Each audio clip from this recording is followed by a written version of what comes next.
আসসালামু আলাইকুম, আশা করছি সবাই ভালো আছেন। তো গত পরশুদিন আমি আমার ফেসবুক পেজে একটি ভিডিও আপলোড করেছিলাম কাচিডেন ভৈরবের। সেখানে আপনারা বিশেষ করে ভৈরববাসীরা আমাকে কিন্তু ভুল বুঝতেছেন ভাই। তো এই জন্য এই ভুলটা ভাঙানোর জন্য আমি এইভাবে আসলাম আপনাদের সাথে কথা বলতে। সেটা হচ্ছে ওই ভিডিওর মধ্যে আমি দুইটা টার্ম ইউজ করেছি, মানে দুইটা শব্দ বলেছি আমরা। একটি হচ্ছে যে ভৈরবের মতো জায়গায় বা ভৈরবের মতো গ্রামে হচ্ছে কাচিডেন চলে এসেছে, এই জন্য ভৈরববাসীরা অনেক বেশি লাকি। তো এটার কারণে ভৈরববাসীরা যারা আমার ভিডিও দেখেন, আমাকে পছন্দ করেন, তারা আমাকে ভুল বুঝতেছেন এবং আমার কমেন্ট বক্সে এবং হচ্ছে ফেসবুকে মিন বক্সে গালাগালি করতেছেন। ঠিক আছে, তো এটার জন্য আসলে বিষয়টা বলা যে আসলে কি হয়েছে। আসলে আপনারা আমাকে সত্যিই ভুল বুঝতেছেন ভাই। কারণটা হচ্ছে যে আমি কখনোই ভৈরবকে ছোট করার জন্য বা আপনাদেরকে ছোট করার জন্য, আপনাদেরকে অপমান করার জন্য কোনো ধরনের কোনো কিছু বলি নাই। আপনাদেরকে গ্রাম বলার উদ্দেশ্য আপনাদেরকে ছোট করা না। এই গ্রামটা হচ্ছে মেটাফরিক অর্থে বলা হয়েছিল, যেটা রূপক অর্থে বলা। ভৈরবে কাচিডায়নের মতো একটি ব্র্যান্ড চলে এসেছে।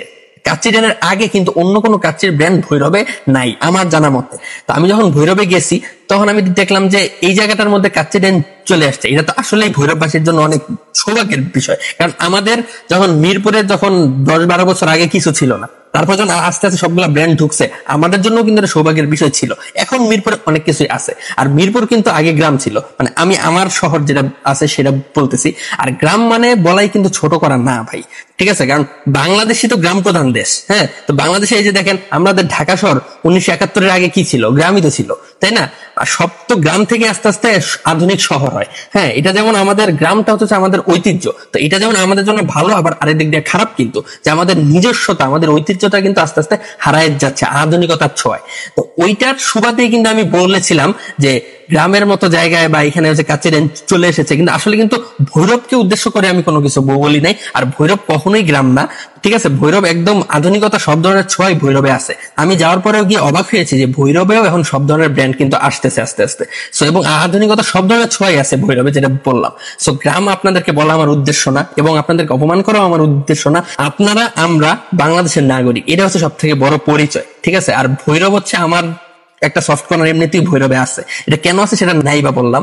তো ব্যাপারটা হচ্ছে এটাই যে আমি এবং আমার টিম কখনোই আপনাদেরকে অপমান করার উদ্দেশ্যে, কোনো ছোট করে কথা বলার উদ্দেশ্যে কোনো কিছুই করি নাই।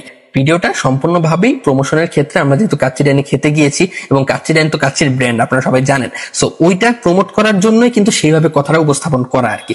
সো তারপরেও যদি আপনারা আমাকে ভুল বুঝেন, আমি অবশ্যই অবশ্যই ক্ষমা প্রার্থী। হ্যাঁ, আর এবং ক্ষমা চাওয়া হচ্ছে মহৎ গুণ, ক্ষমা চাইলে মানুষ ছোট হয়ে যায় না। সো এই জন্য আপনাদের সামনে আসা, যে আপনাদের সাথে ক্লিয়ার করি, একদম ক্লিয়ারলি কথা বলি, তাহলে হয়তো আপনারা বুঝতে পারবেন যে আমার সাইডটা, যে আমি কোন সাইড থেকে বলেছি। তারপরেও আমি, আপনারা যদি কষ্ট পেয়ে থাকেন আমার কথায়, আমি আন্তরিকভাবে দুঃখিত, এবং আপনারা সেটা ক্ষমা সুন্দর দৃষ্টিতে দেখবেন। তাহলে ইনশাল্লাহ আমাদের জন্য দোয়া করবেন, যাতে আমরা সামনে সবকিছু বিচার বিবেচনা বিশ্লেষণ করে আগাতে পারি আর কি।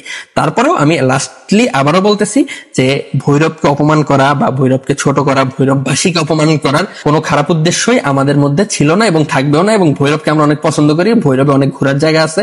হ্যাঁ, আমি চিন্তা করছি, আমি যখন গিয়েছিলাম ভৈরবে, আমি তখন নিয়ত করে আসছি যে যদি কখনো সুযোগ পাই ভৈরবে আবার যাব, সমস্যা নাই ইনশাল্লাহ। আবারও বলতেছি যে ক্ষমা সুন্দর দৃষ্টিতে দেখবেন যদি আপনারা কষ্ট পেয়ে থাকেন।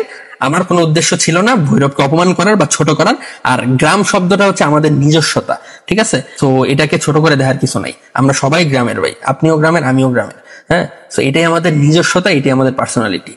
তারপরেও যদি আপনারা কষ্ট পেয়ে থাকেন, আমি আন্তরিকভাবে দুঃখিত এবং ক্ষমা প্রার্থী। সবাই ভালো থাকবেন, সুস্থ থাকবেন, সবাইকে ধন্যবাদ।